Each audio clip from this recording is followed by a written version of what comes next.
반갑습니다. 우간다 최태용 선교사입니다. 선교사에게 가장 힘든 것이 무엇일까요? 많은 사람들이 뭐니 해도 머니가 가장 힘들지 않겠습니까? 라고 말합니다. 그러나 여러분, 선교사들에게 가장 힘든 것은 홀로 되었을 때입니다. 제가 지금 아프리카 선교 11년 차인데 혼자 고립되어 있었습니다.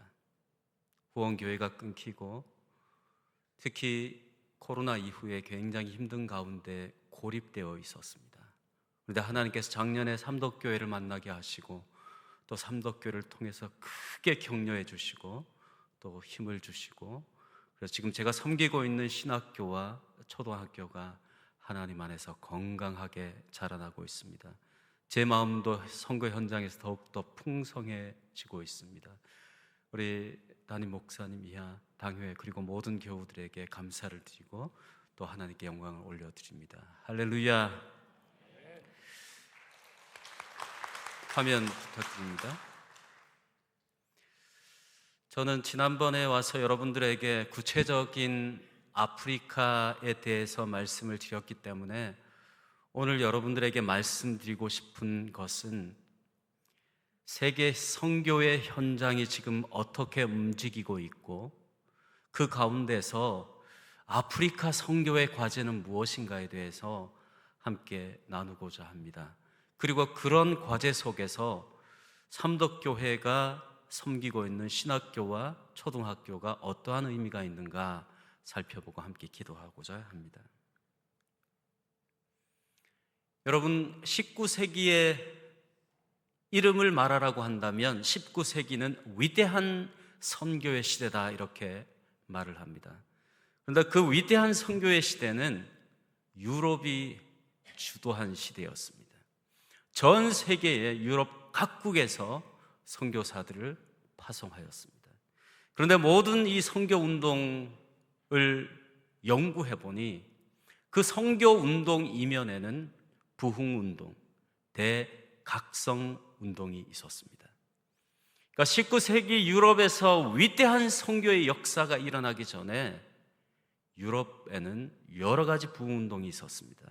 첫 번째가 모라비안 부흥운동이었고 웨슬레 부흥운동이 있었습니다. 성공회의 부패와 타락에 반발해서 웨슬레 부흥운동이 나타났고요. 스코틀랜드의 부흥운동이 있었습니다. 그 당시에 부흥운동가가 스펄전, 조지 밀러 이런 분들이었습니다. 여러분 혹시 들어보셨나요? 스펄전, 조지 밀러? 그 다음에 그 당시에 시대를 앞서가던 선교사들이 있었는데 윌리엄 캐리, 현대 선교의 아버지라고 부르는 분입니다. 리빙스턴, 허드슨 테일러 같은 이런 분들입니다. 그러니까 유럽의 위대한 선교의 시대는 유럽의 부흥운동이 열었다 이렇게 볼 수 있습니다. 그 당시 유럽의 상황은 산업혁명 이후에 물질주의가 그 사회를 강력하게 지배하고 있었습니다. 당연히 정신적 공허가 찾아왔고요. 교회가 세속화되기 시작했고 교회의 영향력이 감소되기 시작했습니다. 그러나 그 부흥운동의 과정을 통해서 개인의 경건과 회심의 역사가 나타나고 말씀과 기도가 회복되고 교회가 부흥되기 시작되었습니다. 교육적으로 보면 부흥운동을 통해서 매우 특별한 일들이 나타났는데 기독교 학교들이 설립되기 시작했습니다. 그리고 유럽의 학생들이 일어나서 학생 선교 운동이 시작되었습니다. 그리고 사회적으로 보면 노예제가 폐지되고 빈곤층을 구제하고 그리고 아동들을 교육하는 이런 사회가 개혁되는 방향으로 나타났습니다. 그리고 또 다른 독특한 것이 있었는데 선교단체들이 세워졌습니다. 윌리엄 캐리를 파송했던 런던 선교회부터 시작해서 유럽의 수많은 선교회가 그 당시에 세워졌습니다. 유럽의 부흥운동의 마지막 특징은요, 유럽의 부흥운동을 통해서 유럽 교회가 세계 선교운동을 이끌어 갔다는 것입니다. 여러분, 제가 아프리카 우간다에 있는데요, 우간다에서 가장 수준 있고 가장 큰 교회들, 그리고 100년 된 명문 학교들은 전부 다 영국 선교사들, 프랑스 선교사들, 그분들이 다 세운 학교들입니다. 100년 전에 유럽 사회에 일어났던 그 부흥운동이 유럽의 선교운동을 이끌어내었다는 것입니다. 미국을 볼까요? 19세기가 유럽의 시대였다면 20세기는 미국의 시대다라고 볼 수 있습니다. 여러분, 미국 사회 안에 놀라운 부흥의 역사가 나타났습니다. 1차, 2차, 3차, 그리고 20세기의 아주사에서 일어났던 부흥운동은 성령의 체험과 방언을, 그리고 오순절 교회를 만들어내는 그런 일들이 있었습니다. 인물로 보면요, 조나단 에드워즈 화이트필드, 그리고 찰스 피니 무디, 그리고 20세기 아주사 부흥운동의 핵심적인 부흥사라고 볼 수 있는 윌리엄 시모, 이런 분들에 의해서 부흥운동이 나타났고요. 그 특징을 보면은 개인의 회심을 강조하고, 그리고 대중 집회와 그리고 사회 개혁이 이어졌고, 그리고 성령의 체험 등등으로 나타났던 것을 볼 수 있습니다. 여러분, 유럽과 마찬가지로 미국 사회 안에 나타났던 부흥운동, 그 상황은 물질주의와 영적 무관심, 세속화, 교회가 영향력을 감소하는 이런 상황 가운데서 교회가 교회 안에 회심의 역사가 나타나고 성령을 체험하고, 그래서 감리교와 침례교와 오순절 계통의 교회들이 급속하게 확장되는 그런 일들이 나타났습니다. 교육적으로는 그 당시에 기독교 대학들이 많이 설립되고 신학교가 활발하게 세워졌습니다. 유럽과 마찬가지로 사회적으로 수많은 것들이 바뀌고 개혁되었습니다. 노예제가 폐지되고 금주운동, 그리고 여성 아동 인권이 신장되었고요. 신학적으로 보면 그때 이 실용주의적인 경험 중심의 복음주의 신학이 등장하기 시작했습니다. 1, 2차 그리고 3차 부흥운동을 통해서 미국이 전 세계에서 선교사를 가장 많이 파송하는 그런 위대한 선교의 나라가 되었습니다. 지금 여러분 13만 명이라고 하는 엄청난 미국의 선교사들이 세계 곳곳에 흩어져서 예수의 복음을 전하고 있습니다. 그 당시 1, 2, 3차 부흥운동, 그리고 아주사 부흥운동에 미국의 젊은이 무려 10만 명이 자기의 손을 들고 하나님 앞에 선교사로 나가기로 헌신하고 결단하였습니다. 그 중에 구체적인 통계를 보니까 5만 명의 미국 젊은이들이 실제로 아시아, 아프리카로 선교사로 헌신하였습니다. 그러면 나머지 5만 명은 어떻게 했을까요? 나머지 5만 명은 보내는 선교사가 되어서 현장에 간 선교사를 후원하고 돕는 보내는 선교사가 되었습니다. 여러분, 그래서 20세기 초반에는 전 세계 선교운동을 미국 교회가 주도했던 것을 볼 수 있습니다. 아직도 아프리카에 가보면요, 유럽 선교사들은 보이지 않지만 미국 선교사들은 자주 만나게 됩니다. 하나님께서 한국 교회에 축복하여 주셔서 한국 안에 부흥의 역사들이 나타났습니다. 신학자들에 의하면 한국의 부흥운동을 크게 한 3가지 정도로 나눕니다. 첫 번째가 1907년도 평양의 부흥운동. 여러분 잘 아시는 것처럼 이때 철저한 개인적인 회개가 일어났습니다. 새벽 기도가 이때 생겼고요, 자발적인 헌신과 전도, 그리고 민족적인 성령운동으로 나타나게 되었습니다. 두 번째 한국 사회 부흥운동은 1950년 한국 전쟁 이후에 민족적 트라우마와 절망이 지배하고 있는 그 땅 가운데 복음에 대한, 하나님에 대한 갈급한 마음들이 넘쳐났습니다.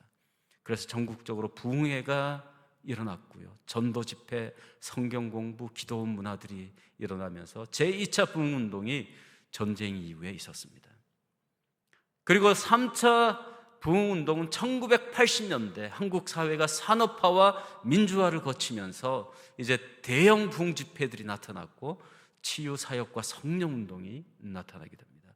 이때 교회가 빠르게 성장하게 되고요, 그리고 단순한 어떤 그 내적 성령 운동뿐만 아니라 교회마다 제자 훈련이 정착되어서 교회가 힘있게 부흥하는 그런 역사가 나타났습니다. 그 결과 한국 교회가 2000년의 역사에 찾아볼 수 없을 정도로 빠르게 성장했고, 그리고 선교사를 세계에서 두 번째로 많이 파송하는 그런 선교사의 나라가 되었습니다. 선교의 나라가 되었습니다.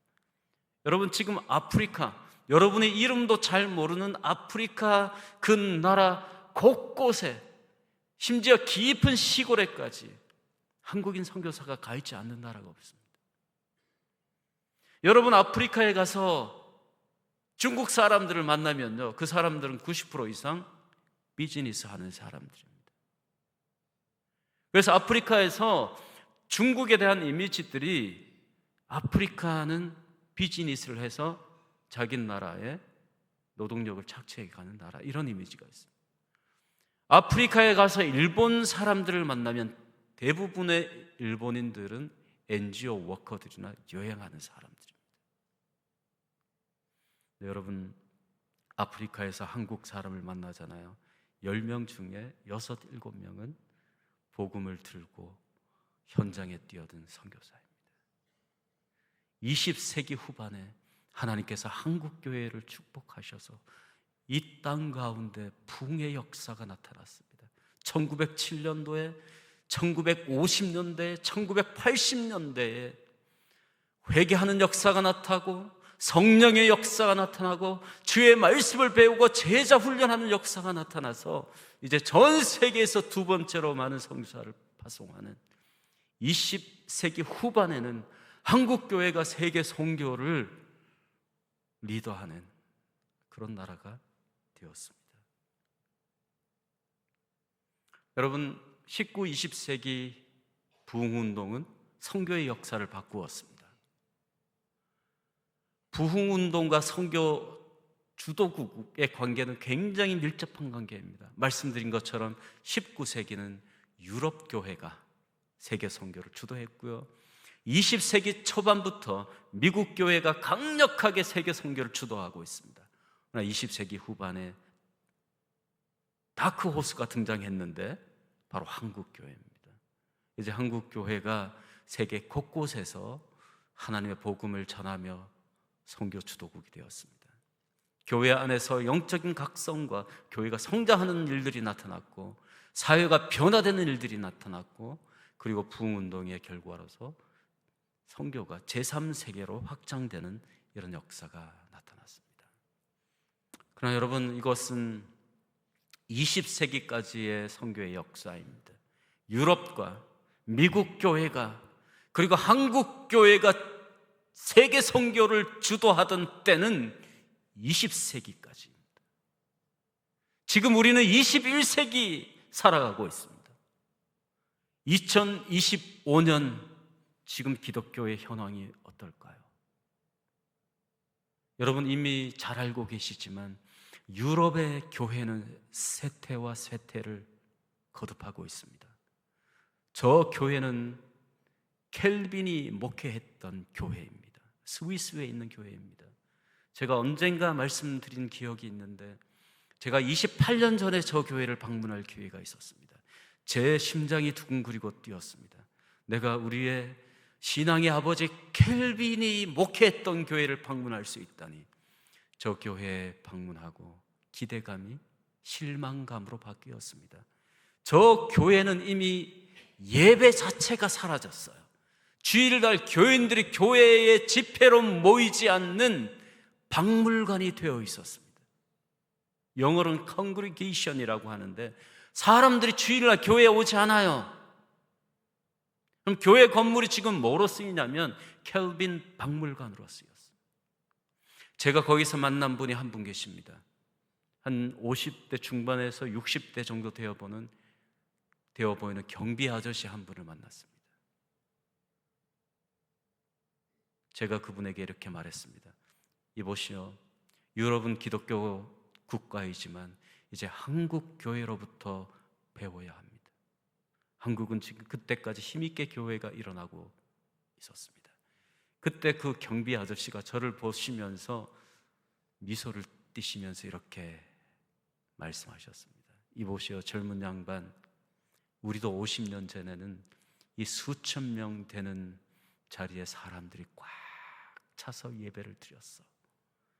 50년 이후에 한국 목교회를 보겠습니다. 그리고 나서 지금 30년이 흘렀습니다. 20년 이후에 한국 교회가 어떻게 될지 모르겠습니다.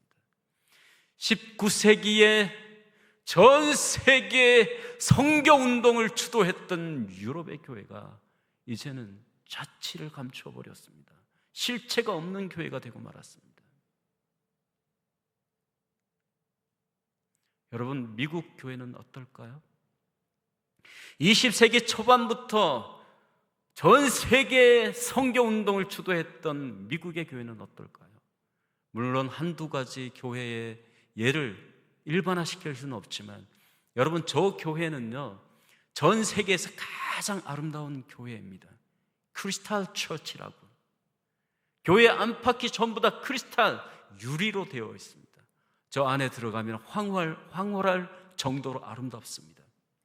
1977년도에 저 교회가 완공이 되었고요, 로버트 슐러라고 하는 교회 성장학의 대가가 저 교회를 30년 동안 목회했습니다. 그러나 교회 완공 이후 35년 이후에 그 교회가 뱅크루트, 파산을 맞이했습니다. 그리고 타정교회에 팔렸어요. 다행히 그 타정교회가 개톨릭 교회입니다. 2000년대 초반부터 20세기 초반에 전 세계의 선교 역사를 주도했던 미국의 교회가 이제 위기 징조가 보이고 있습니다. 여러분, 한국 교회는 어떻습니까? 여러분이 한국 교회 현장에 있기 때문에 제가 더 이상 말씀을 드리지는 않겠습니다. 우간다 교회를 여러분 보십시오. 번듯한 건물은 없습니다. 크리스탈 교회처럼 아름다운 교회 건물은 없습니다. 켈빈의 교회처럼 멋지고 웅장한 전통은 없습니다. 그러나 지금 교회가 밑에서부터 힘있게 일어나고 있습니다. 지금 제가 신학교에서 학기 중에는 강의하다가 방학 때 현장에 가서 교회에 가서 말씀을 전하잖아요. 적게는 수백 명에서 많게는 수천 명이 모여서 번듯한 건물 없는 교회에서 기독교 공동체를 지금 만들어가며 하나님 앞에 예배하고 있습니다. 전 세계에서 지금 유일하게 교회가 성장하고 있는 지역이 있는데 그곳이 바로 아프리카입니다.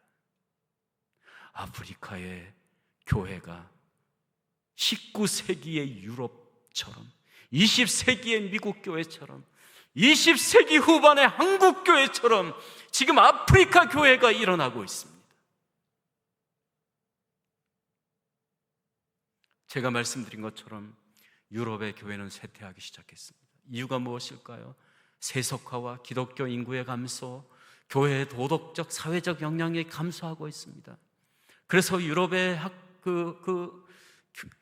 신학에서 공공신학이 공식적으로 제기되었습니다. 포스트 모더니즘과 종교다원주의의 도전의 측면에 있습니다. 지금 또한 심각한 문제 중에 하나가 무슬림이 막 몰려오면서 무슬림 이주민과의 갈등이 생겨나면서 유럽의 교회가 점점 쇠퇴해져 가고 있습니다. 북미 교회는 위기 가운데 있습니다.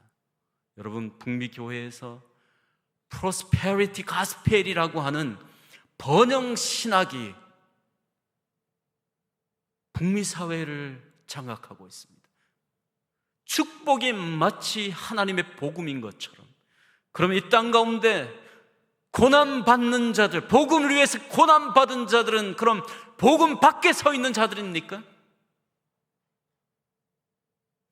교회와 정치가 결탁되어 있습니다. 여러분 잘 알지 않습니까? 민주당과 공화당, 기독교인들이 두 가지로 갈라져서 서로 적대시하면서 싸우고 있습니다.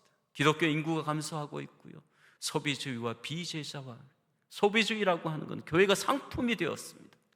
어떤 상품을 선택할지 교인들이 교회라는 상품을 지금 선택하고 있습니다. 교회에서 제자를 키우지 않고 있습니다. 인종, 분열, 정의의 문제가 여전히 존재합니다. 이게 북미 교회의 위기입니다. 기독교 인구 분포를 보면요, 전 세계에서 기독교인들이 가장 많은 땅이 아프리카입니다. 760만 명, 31%가. 그 다음에 라틴 아메리카, 미국 밑에 있는 그쪽입니다. 24%. 유럽은 22%고 북미는 10%고 아시아 13% 이렇게 되어 있습니다. 20세기와 21세기를 제가 비교해 보았습니다. 여러분 보세요. 기독교 인구가 20세기에는 유럽과 북미의 80%가 있었습니다.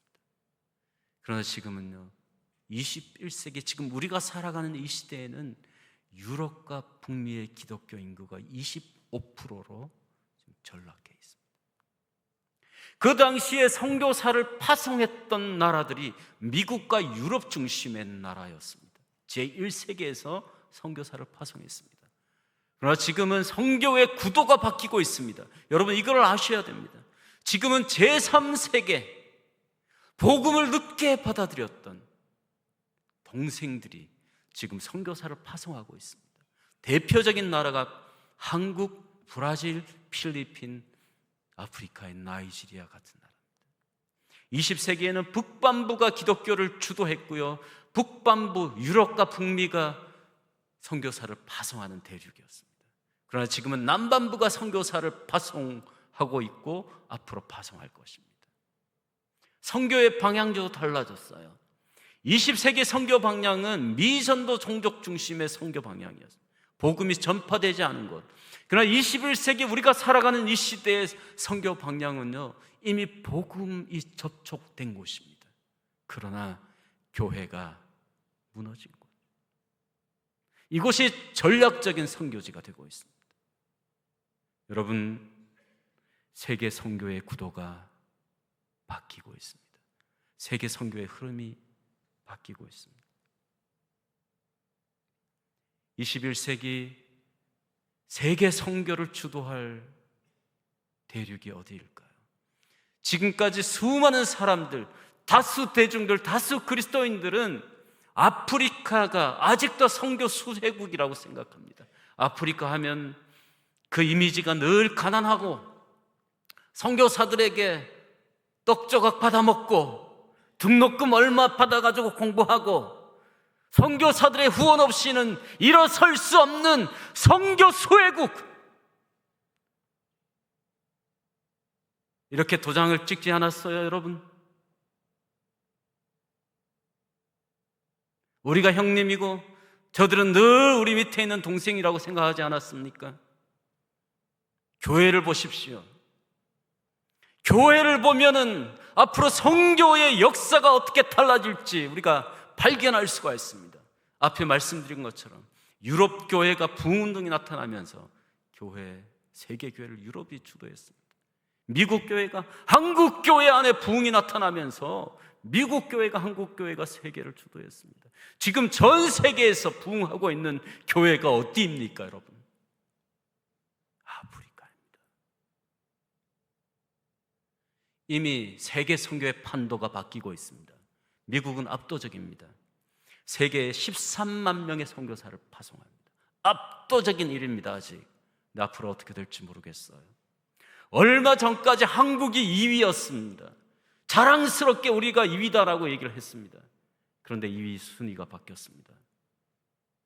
브라질이 4만 명을 파송하는 선교 2위국이 되었습니다.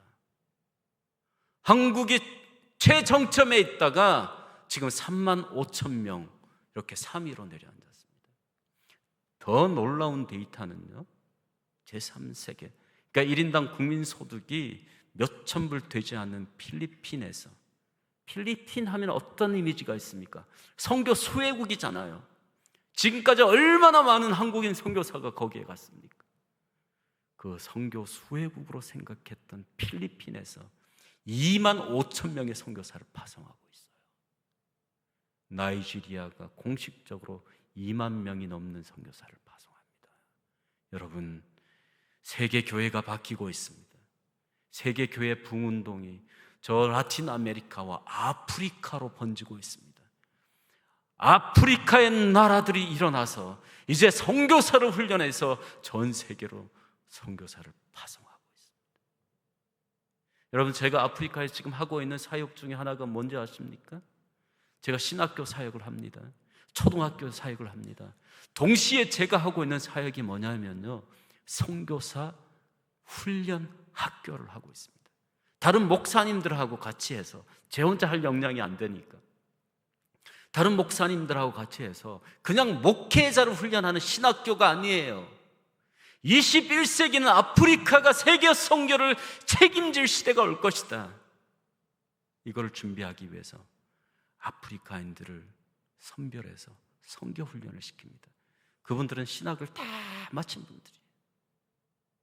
그래서 4학기 동안, 2년 동안 기본적으로 제자 훈련을 시키고 선교 훈련을 시켜서 향후에 한국 교회와 현지 교회가 협력해서 아프리카 선교사를 파송할 계획입니다.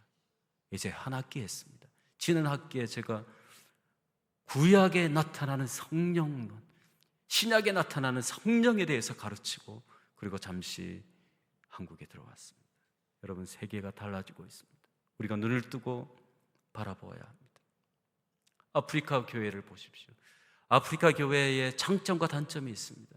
아프리카 교회가 지금 빠르게 성장하고 있습니다. 아프리카 교회는요, 열정적인 신앙과 예배가 있습니다. 올해 우리 담임 목사님과 그리고 선교부 장로님, 권사님 오셔서 그 예배 참석해 보셔서 알지 않습니까? 이분들은 하나님 앞에 예배할 때 그냥 이렇게 서서 앉아서 예배하지 않습니다. 일어나서 온 몸과 마음으로 하나님을 찬양하고 춤추며 찬양하며 즐겁게 찬양. 기도도 우리처럼 할렐루야 아멘 이렇게 하지 않습니다. 자기의 온 실존을 바쳐서 하나님 앞에 기도합니다. 예배가 열정적입니다. 기도가 열정적이고 신앙이 열정적입니다.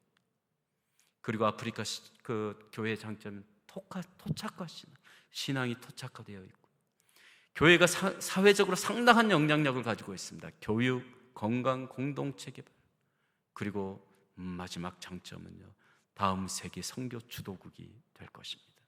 여러분 20년, 30년 이후에 보십시오. 이미 세계에서 선교사 컨퍼런스 같은 거 하면요, 옛날에는 유럽이 압도적으로 많았습니다. 지금은 아프리카나 아시아, 라틴 아메리카가 압도적으로 많습니다. 유럽에서는 파송할 사람이 없어요. 그러나 단점도 있습니다. 번영주의 신학이 확산되고 있어요.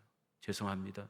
미국 쪽에서 들어온 오순절 계통의 번영주의 신학이 지금 아프리카를 멍들게 하고 상처받게 하고 있어요. 그리고 신학 교육과 제자화가 약합니다. 종교적 혼합주의가 있고, 그다음에 기독교가 정치적으로 결탁되어 있습니다. 아프리카 사회에 여러 가지 문제가 있습니다. 이게 극복해야 할 문제인데, 가난과 경제적 불평등, 정치적 불평등과 부패, 교육의 기회의 불평등, 질병, 기후변화와 환경재앙, 인권, 청년 실업 등등의 여러 가지 사회가 문제가 있습니다. 그러면 우리는 아프리카 선교를 위해서 무엇을 어떻게 준비할 것인가? 지금 세계 선교의 구도가 바뀌고 있고, 세계 선교의 흐름이 유럽과 미국, 한국 1세계 중심에서 이제 3세계 중심, 아프리카 중심으로 바뀌고 있는데, 이런 상황 가운데 우리는 21세기 아프리카를 통해서 세계 선교를 어떻게 준비할 것인가? 저는 늘 강조하지만, 저에게 여러분들이 목사님, 선교사님, 선교가 무엇입니까? 라고 질문하면 저는 이렇게 대답합니다. 선교는 사람을 키우는 것입니다. 여러분, 선교는요, 사람을 키우는 것입니다. 우리가 아프리카에 교회도 짓고 학교도 짓고 선교센터도 짓지만, 선교사가 은퇴한 이후에 그 학교와 그 교회와 그 선교센터를 섬길 사람들을 키우지 못하면 그 선교를 성공했다고 말할 수 있겠습니까? 절대 그렇게 말할 수 없습니다. 여러분의 파송한 저는 모든 민족 신학교에서 사역하고 있습니다. 여러분, 아프리카 선교에서 가장 중요한 것 중에 하나가 뭐냐면요, 신학교를 설립하고 그리고 젊은 신학자를 발굴하고 양성하는 사역을 해야 합니다. 목사님, 그냥 학교 짓고 그냥 목회자 훈련하면 되지 무슨 신학자를 발굴하고 신학교를 짓고 그렇게까지 합니까? 이렇게 질문할 수 있습니다. 그러나 신학교를 설립하고 신학자를 발굴하고 양성하고 아프리카 신학을 수립하고 그리고 세계교회로 공급해야 합니다. 왜 신학자를 발굴하는 게 중요할까요? 우리가 독일의 민족교회와 신학자 바르트의 그 관계를 보면 너무나 분명하게 알 수 있습니다. 여러분, 세계 제1, 2차 대전에 보면요, 히틀러가 유대인 600만 명을 학살하고 유럽인 300만 명을 학살했습니다. 900만 명, 1000만 명에 가까운 사람들을 학살했습니다. 그때 독일 교회가 어떻게 했는지 여러분 아십니까? 대다수의 독일 민족교회가 히틀러가 사람들 900만 명을 학살하는데 지지해 주었습니다. 지지해 주었습니다. 이 히틀러가 유대인들과 유럽인을 학살하는데 지지해 주었던 그 신학적인 내용이 있는데 그게 뭐냐면요, 영어로는 Functional Christology라고 하는데 기능주의적 기독론입니다. 다시 말하면 그들은 이렇게 생각했습니다. 하나님이 독일 민족을 선택했다. 우리는 선택받은 민족이라 생각했습니다. 그리고 하나님께서 히틀러나 나치를 통해서 그 도구를 통해서 전 세계를 복음으로 통일할 것이다 라고 생각했습니다. 그리고는 히틀러가 메시아가 될 것이다 라고 실제로 그렇게 신앙 고백을 했습니다. 이 신학을 제공했던 신학이 뭐냐 하면 리버럴 티올로지라고 해서 자유주의 신학. 자유주의 신학이 그 당시에 유럽에서 히틀러를 메시아로 칭송하고 나치가 900만 명의 사람들을 학살하고 죽이는데 신학적으로 철저하게 지원하고 후원했었습니다. 기독교가 인류의 역사 앞에서 용서받지 못할 짓을 한 겁니다. 히틀러가 메시아로 고백되고 나치가 하나님의 도구로 고백되고 그리고 그 이너선트 피플이라고 하죠. 무고한 자들을 학살하는 것들을 신앙적으로 서포트해줘.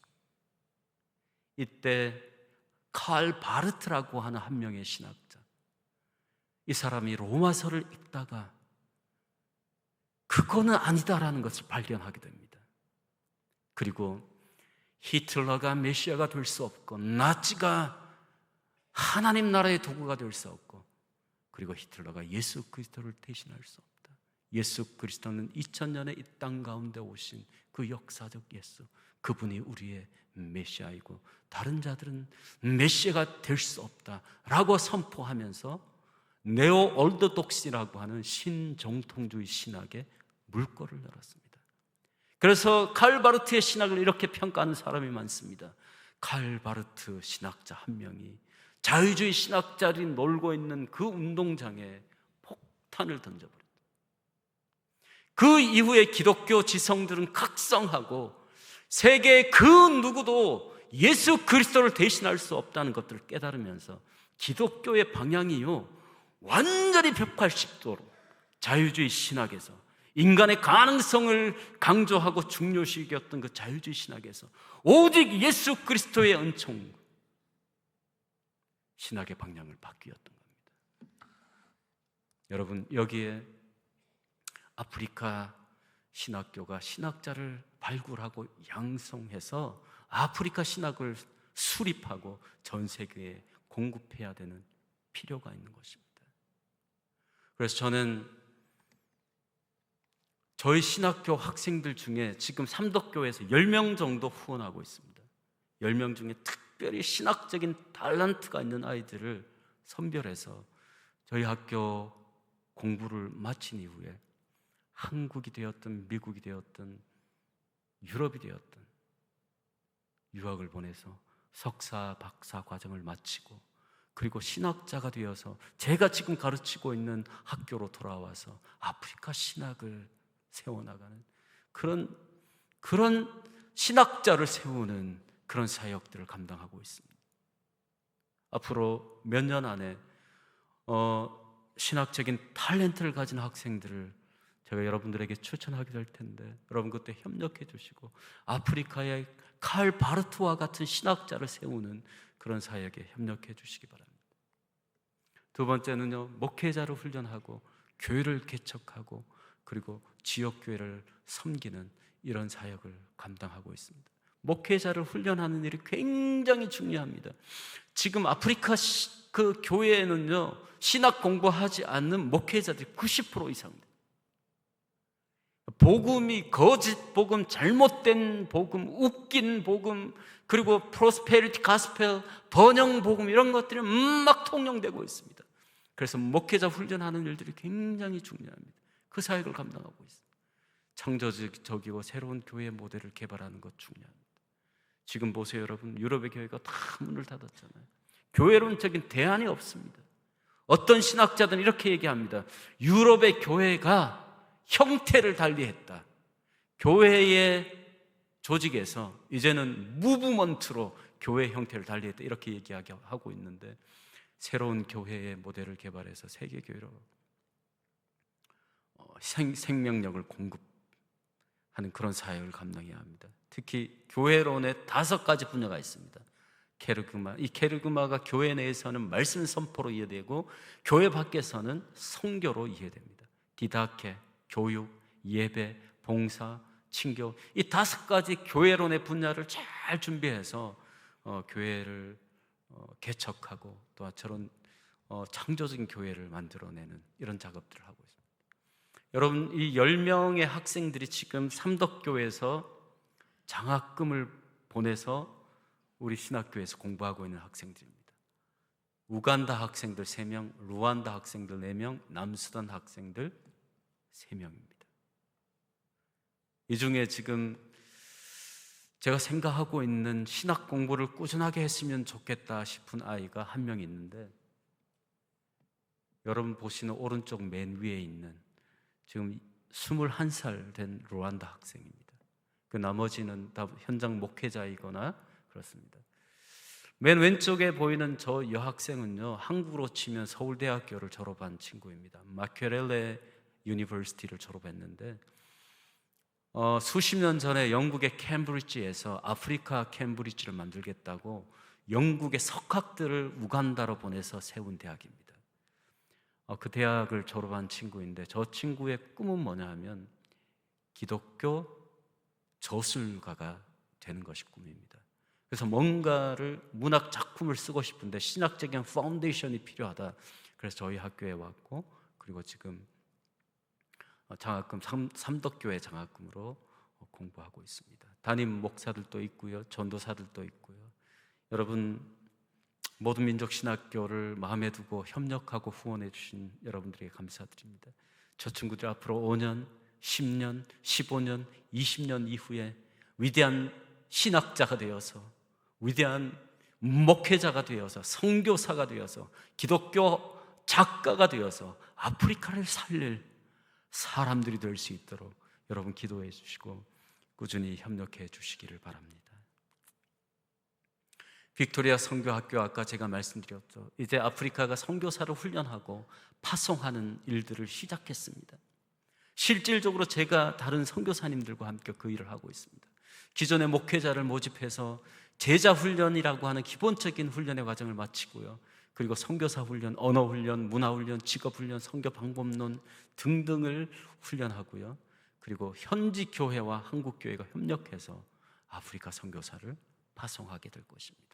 선교 수혜국에서 선교 파송국으로 달라지게 될 것입니다. 희망의 언덕 초등학교.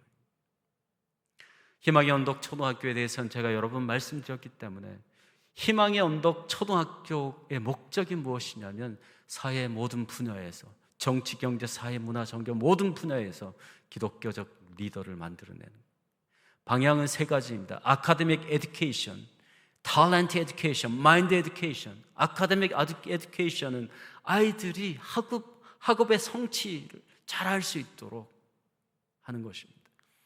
초등학교 졸업하고 중학교, 고등학교, 대학교를 가야 되니까 학문적인 성취를 잘 할 수 있도록 제대로 가르칩니다. 탤런트 에듀케이션은 학생들이 가지고 있는 자기 재능들을 잘 개발해서 마치 손흥민과 김연아처럼 자기의 탤런트로 자기 삶을 개척해 나가는 이런 교육들을 하려고 하고요. 마인드 에듀케이션은 그들의 마음과 정신 가운데 성서의 정신을 심는 거죠. 과제가 몇 가지 있습니다. 아프리카는요, 교육의 기회가 없는 아이들이 너무나 많습니다. 그 아이들에게 교육의 기회를 제공하려고 합니다. 여러분은 1대1로 결연해 주셔서 많은 아이들이 지금 포기하지 않고 열심히 공부하고 있고 자기의 삶을 개척해 나가고 있습니다. 1대1로 결연해 주신 모든 분들에게 감사드립니다. 두 번째는 단순히 가난한 자들에게 교육의 기회만을 제공하는 학교에 머물지 않고 마치 100년 전에 유럽의 많은 학교들처럼 기독교 엘리트 학교, 수준 있는 학교로 만들어가는 것이 과제입니다. 수준 높은 교사가 필요하고 제자 훈련 그리고 시설들이 필요합니다. 세 번째는요, 선교사가 일을 그만두고 돌아오더라도 그 학교가 스스로 자립해서 그 학교가 스스로 존립할 수 있는 자립학교까지 나아가야 됩니다. 그래서 1대1 결연을 함과 동시에 학부모로부터 일정 정도의 등록금을 받고 학교의 자립을 위해서 꾸준히 일하고 있습니다. 여러분, 무슬림이 아프리카에 무섭게 선교하고 있습니다. 이들은 중동에서 오일 달러를 대규모로 가지고 옵니다. 한 지역을 딱 선정하면 그 지역에서 가장 멋있고 좋은 학교를 짓습니다. 비교가 되지 않는 학교를 짓습니다. 그리고 유치원부터 고등학교까지 공짜로 풀 스콜러십을 통해서 아이들을 다 교육시켜줍니다. 고등학교를 졸업하고 중동, 카타르나 이런 데로 대학 유학을 보내버립니다. 그러니까 한 영혼을 붙잡고 초등학교 때부터 대학교까지 철저하게 후원하는 거예요. 대부분의 무슬림 장학금으로 유학 간 친구들은 그 기독교인이라도 개종해서 자국으로 돌아옵니다. 제가 그런 케이스를 몇 번 만났습니다. 무슬림이 여러분 그렇게 선교하고 있습니다. 한 영혼을 붙잡고 100% 헌신해 줍니다. 그 헌신을 받은 영혼들이 100% 무슬림을 위해서 헌신합니다. 우리가 그들에게 배워야 할 것입니다. 희망의 언덕 초등학교가 교실이 잘 지어졌고요. 하나 되게 하소서라고 하는 대구 지역의 여전도의 연합회가 있습니다. 한 7년 전에 그 여전도의 연합회 헌금으로 기초공사가 시작되었고, 그리고 대구 지역의 여러 교회의 도움으로 저렇게 아름답게 지어졌습니다. 올해 우리 목사님과 우리 선교부 팀들이 저희 학교를 방문해서 또 학생들을 만나고 좋은 시간들을 가졌습니다. 지금 제 영상 때문에 학생들이 전체가 안 보이는데, 네, 감사합니다. 저렇게 한 130여 명의 학생들이 지금 열심히 공부하고 있습니다. 단기적인 과제가 있습니다. 여러분, 지금 교실이 조금 부족해서 중간에 합판을 치고 저렇게 학생들이 빽빽하게 앉아서 공부하고 있습니다. 학생들은 늘어가는데 그 학생들을 수용할 교실이 지금 절대적으로 부족한 상황입니다. 그래서 앞으로 단기적으로 교실을 한 4칸 정도 신축해야 되는 그런 상황입니다. 그리고 그 옆에 보면 저기가 기숙사입니다. 기숙사도 지금 수용할 수 있는 만큼 아이들을 수용을 하고 있습니다. 여학생 기숙사인데요, 밤에 잠잘 때 저렇게 모여서 잠자고 또 아침에 일어나서 공부하고 있습니다. 그래서 단기적으로는 교실 4칸과 그리고 기숙사를 하는 일들이 굉장히 중요한 단기적인 과제입니다. 저희 학교의 학부모들이 학생들을 데리고 옵니다. 목사님, 선교사님, 이 학교가 굉장히 괜찮은 학교라는 이야기를 듣고 이 학교를 보기 위해서 왔습니다. 들어가서 아이들이 공부하는 걸 보십시오. 들어가서 아이들이 공부하는 교실을 보고 책상을 보고 다시 돌아갑니다. 저는 이 학교가 좋은 학교인 줄 알았는데 오히려 우간다 학교보다 열악하군요. 학교가 지어지면, 교실이 지어지면 그때 다시 오겠습니다. 이거 돌아가고 있습니다. 갈급한 영혼들은 우리 학교에 찾아오는데 그 영혼들을 맞이할 준비가 아직 안 되어 있다. 함께 기도해 주시기 바랍니다. 그래서 여러분, 우간다의 또 다른 필요한 사역 중에 하나는 뭐냐 하면 난민촌 사역입니다. 우간다 동아프리카에서 난민을 받는 유일한 나라가 있는데 우간다입니다. 난민촌은 아프리카에서도 가장 소외된 그런 지역입니다. 하루에 한 끼밖에 못 먹고요. 아이들이, 초등학교 아이들이, 중고등학교 아이들이, 학교 다니는 아이들이 거의 없어요. 그냥 거리의 아이로 살아가고 있습니다. 제가 하나님 앞에 기도하면서 준비하고 있는 게 있습니다. 저는 매년 저희 신학교 그리고 초등학교가 방학하면 저 난민촌을 찾아가서 2박 3일 동안 난민들과 함께 캠프를 합니다.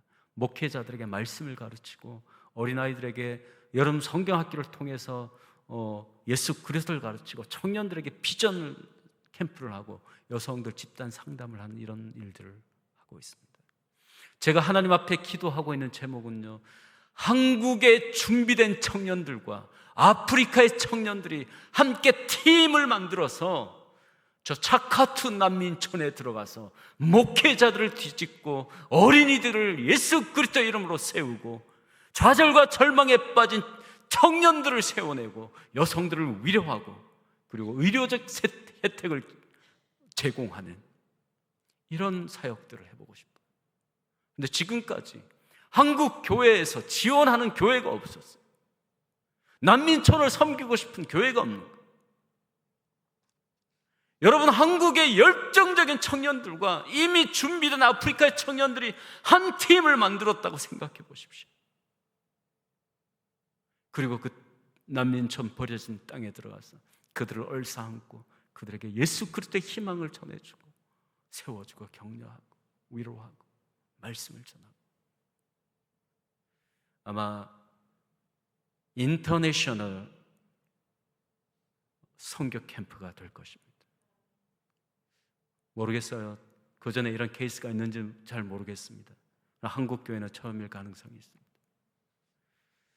감사한 것은 제가 우간다에 있는데 삼덕교회에서 연락이 왔습니다. 목사님, 우리 청년회에서 내년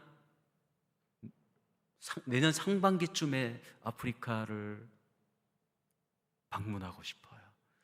동남아나 몽골 이런 쪽은 많이 갔는데 이제 청년들에게 정말 비전을 주고 싶어서 아프리카를 방문하고 싶어요. 담임 목사님도 허락하셨고 또 적극적으로 돕고 있고 선교부 모든 임원들이 돕고 있다는 얘기를 들었습니다. 여러분 주변에 자녀들이 있으시면, 그 주변에 아는 청년들이 있으면 적극적으로 권유해 주십시오. 많은 사람들이 단기 선교하면 우리가 가서 뭔가를 주는 걸로 생각합니다. 여러분, 그렇지 않습니다. 단기 선교는 우리가 가서 현장으로부터 엄청난 것들을 배우고 옵니다. 아프리카에 왔던 청년들이 달라져서 한국에 가서 달라진 삶을 살아가는 것들을 볼 수가 있어요. 그래서 저는 내년 1월쯤에 삼덕교회 준비된 청년들과 그리고 제가 지금까지 10년 동안 훈련한 아프리카의 청년들 목회자를 단일한 팀을, 국제팀을 만들어서 저 레퓨지 캠프, 난민촌으로 들어가서 저 땅을 섬기 계획을 가지고 있습니다. 여러분 위해서 기도해 주시기 바랍니다. 자, 이거는 동영상인데요. 볼륨 좀 주시죠.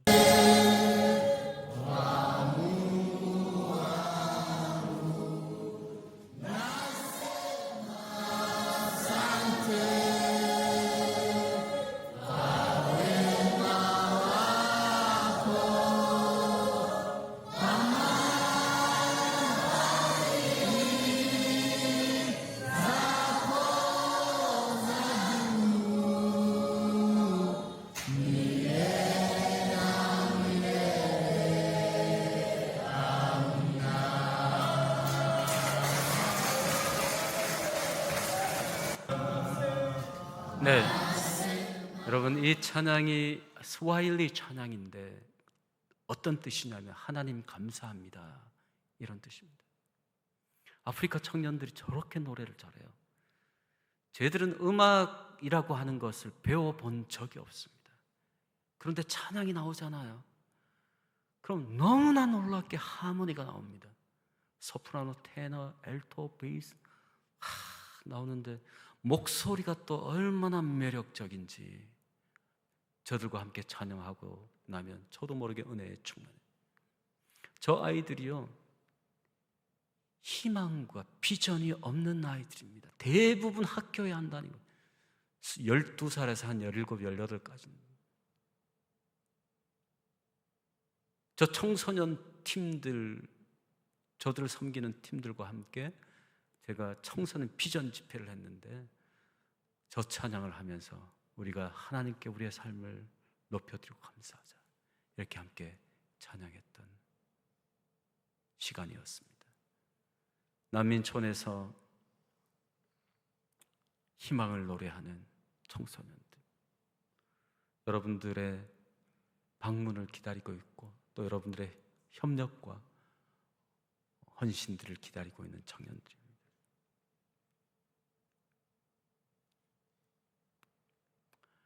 앞에 말씀드린 것처럼 여러분 이제 세계 선교의 흐름이 바뀌고 있습니다. 유럽 중심, 미국 중심, 그리고 얼마 전까지 한국 교회가 세계 선교를 주도했습니다. 21세기 10년, 20년 이후에는 아프리카가 세계 선교를 주도할 때가 올 것입니다. 여러분 그때를 위해서 삼덕교회가 가진 역량과 삼덕교회가 가진 힘을 그곳에 쏟아부으면 이후에 10년, 20년 이후에 아프리카에서 삼덕교회의 후원을 받은 자들이 일어나서 세계교회를 섬기고 세계교회를 이끌어 나가게 될 것입니다. 우간다를 위해서 기도해 주시고 특별히 신학교와 그리고 초등학교를 위해서 후원해 주셔서 감사합니다. 여러분 돌아가서 여러분들의 소식을 전하겠습니다. 오기 전에 학생들이 여러분들에게 손을 흔들면서 사진을 찍었습니다. Thank you so much 삼덕 Church, 삼덕교회 감사합니다. 호프힐 초등학교를 대신해서 여러분들에게 인사를 드립니다. 여러분 감사합니다. 우리 잠시 몇 가지의 기도 제목들을 나누고 함께 기도하고 예배를 피하도록 하겠습니다.